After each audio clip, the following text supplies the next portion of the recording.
So far there's little evidence of the water subsiding, and there are now real concerns for towns and villages further downstream.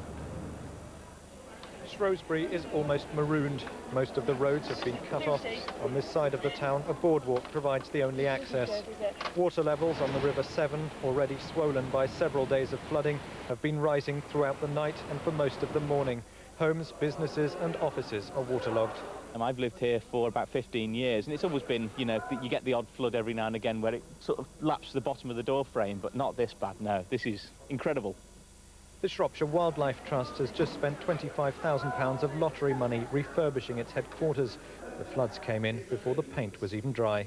Well, this building is an old sort of barge warehouse dating back 400 years, but we're more used to seeing the water sort of outside rather than inside, as you can see at the moment.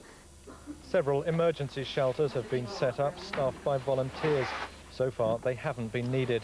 Those people who have been affected by the flooding have stayed put, but there's been a lot of damage done, and one mustn't minimise the fact that those people whose properties, both commercial and residential, that have been damaged, to them it's a personal disaster.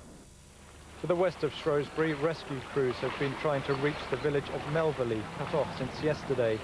And the Environment Agency and emergency planners are now focusing their attention on towns downstream of Shrewsbury as this morning's flood peak works its way along the River Severn.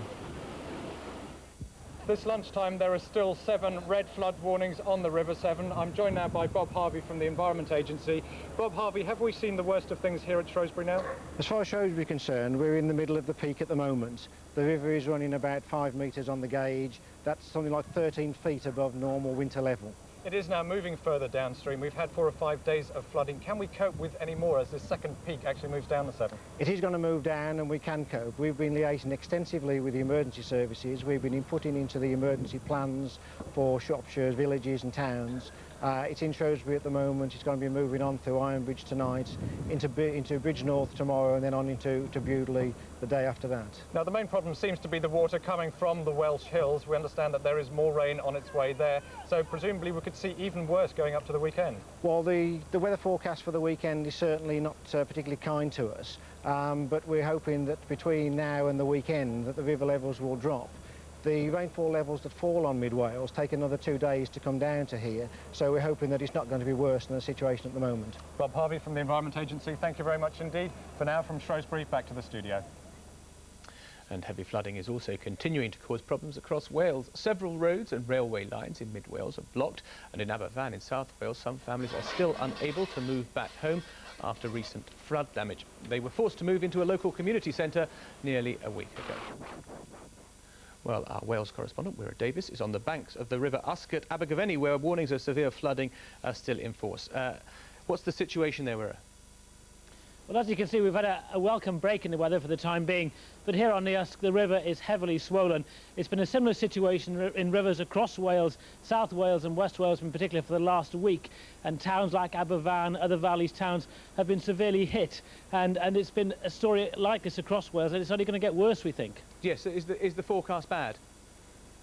The forecast is very bad, not just for the Usk, but for the Severn, 200 miles up the road where Daniel was, we've just seen, also for the Wye and other valleys. And the agency, the Environment Agency, says that emergency services, which are already well overstretched, are going to be severely hit this weekend.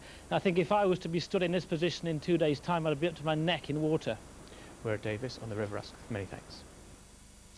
South Africa's Truth Commission has found that many atrocities were committed during the apartheid era, but it said that both white and black organisations were to blame.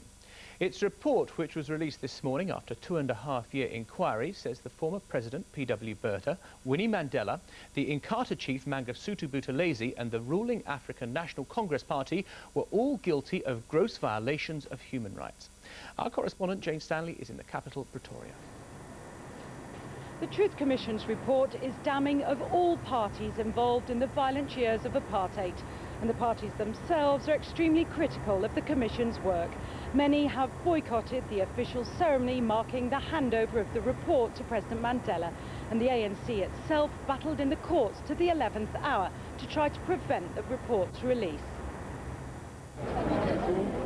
The moment which nearly didn't happen. South Africa's delighted Truth Commissioners deliver their report to throngs of waiting journalists. The court battle with the ANC now won, The legal fight with apartheid's last president, F.W. de Klerk, continues. This is Mr. de Klerk's page. Until the judges decide de Klerk's page will remain secret. In an atmosphere reminiscent of an exam hall, journalists were the first to see the 3,500-page portrait of a country's torment.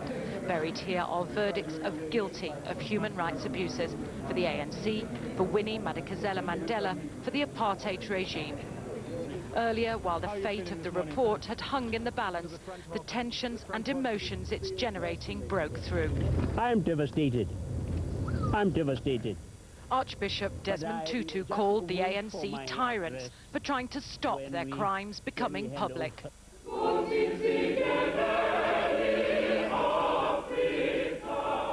But some of the spirit of reconciliation returned just in time for the official publication ceremony. Despite the long hours of legal wrangling, President Nelson Mandela was handed 2.5 years of work, only a few minutes late. Archbishop Tutu pointed out the victims of the crimes of the apartheid years. Dedicating the report to them and their suffering, he brought everyone back to the Truth Commission's purpose, the healing of a nation's soul and the building of a new South Africa. Free at last. We are all masters of our destiny. A better future depends on all of us. But the disputes of the past few days show that true reconciliation is still a long way off.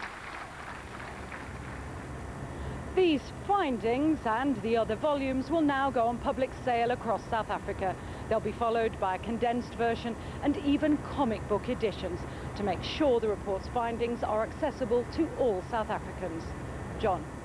Jane, the ANC does seem to have spectacularly shot itself in the foot by trying to halt publication of the report. It is quite spectacular, really. It's a public relations disaster on a scale that hasn't really been seen in their nearly 5 years of government. The findings were already largely leaked in the local press. Some people actually believe, ironically, by the ANC themselves.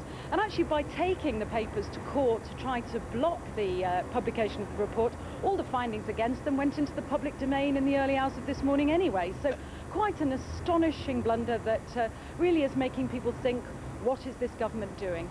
Jane Stanley in Pretoria, many thanks. The former dictator